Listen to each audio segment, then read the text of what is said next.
जया एकादशी के बहुत बहुत शुभकामनाएं दोस्तों। आज की वीडियो में मैं आपको जया एकादशी के व्रत कथा सुनाऊंगा। तो इस कथा को आप एकादशी के दिन भी सुन सकते हैं, द्वादशी के दिन भी सुन सकते हैं।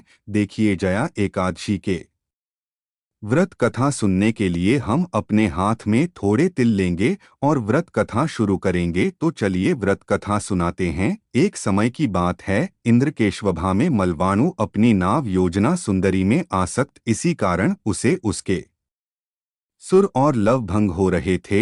यह देखकर इंद्र को बहुत ज्यादा क्रोध आया और क्रोधित होकर इंद्र ने कहा कि यह दुष्ट गंधर्व जिसकी याद में मस्त है, वह और तू पिशाच हो जाए। इंद्र के श्राप के प्रभाव से गंधर्व और उसकी स्त्री दोनों पिशाच योनि को प्राप्त हो गए। वह हिमालय पर बहुत कष्टपूर्ण और दुखदायी जीवन व्यतीत करने लगे। देव योग से एक दिन माघ मास के शुक्ल पक्ष की एकादशी का दिन था। उसे दिन उन दोनों को कुछ भी खाने के लिए नहीं मिला। पूरा दिन भूखे प्यासे रहे। भूख प्यास से व्याकुल होने के कारण दोनों को रात्रि में भी नेत्र नहीं आई। पूरी रात्रि बैठे बैठे बितानी पड़ी। इस तरह से रात्रि जागरण भी हो गया। जाने अनजाने में दोनों ने जया एकादशी का व्रत कर लिया और जया एकादशी के व्रत के प्रभाव से अगले ही दिन दोनों को पिशाच योनि से मुक्ति मिल गई। दोनों अति सुंदर देव को धारण करके स्वर्ग लोक को चले गए। जो भी जया एकादशी का व्रत करता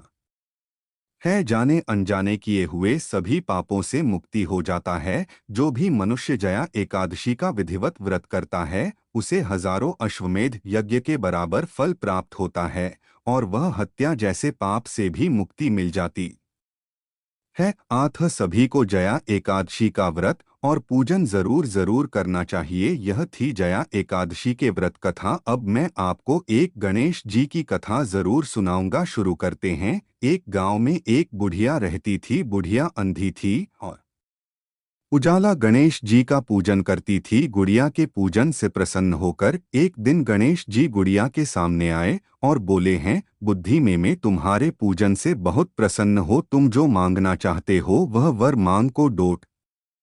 बुढ़िया ने कहा, भगवान मैं तो मांगना नहीं जानती। तब गणेश जी बोले, कोई बात नहीं, तुम अपने बेटे बहू आज पदों से सभी से पूछकर बता देना। मैं कल फिर आऊंगा, कल मांग लेना। बुढ़िया बोली, ठीक है। गणेश जी अंतर ध्यान हो गए। बुढ़िया सीधा अपने बेटे के पास गई और जाकर सारी बात बताएं। फिर बोली, बताओ बेटा मैं क्या मांगू। उसका बेटा बोल, मन बहुत सारा धन मांग ले, तेरी सातों पीढ़ी बैठकर खागा। बुढ़िया बोली, ठीक है।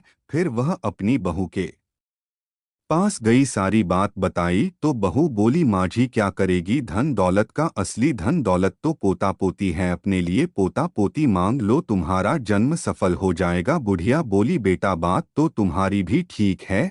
फिर बुढ़िया अपनी पड़ोसी के पास चली गई और अपनी पड़ोसन से बोली कि बात में क्या मांगू। पड़ोसन गुड़िया की सहेली थी। पड़ोसन बोली, क्या करेगी धन का और क्या करेगी पोते पोती का, अपने लिए आंखें मांग ले, तेरा बुढ़ापा सुधर जाएगा। बुढ़िया बोली, बात तो तुम्हारी भी ठीक है। सबकी बात सुनकर बुढ़िया सो गई। अब नींद तो आई नहीं, पूरी रात सोचती रही, क्या मांगू क्या मांगू। सुबह हो गई। सुबह गणेश जी फिर आए। बोल बता बढ़िया क्या मांगना है।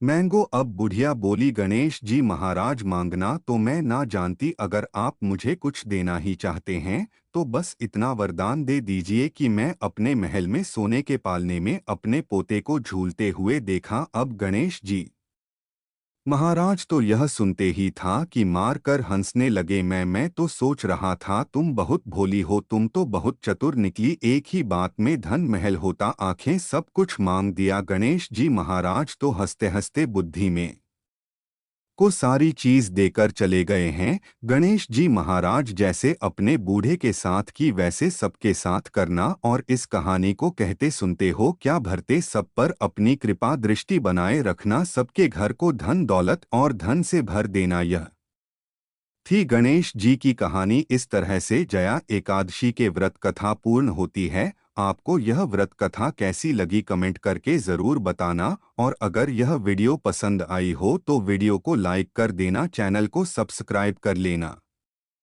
फिर मिलते हैं किसी दूसरे वीडियो में, तब तक के लिए नमस्कार, राधे राधे।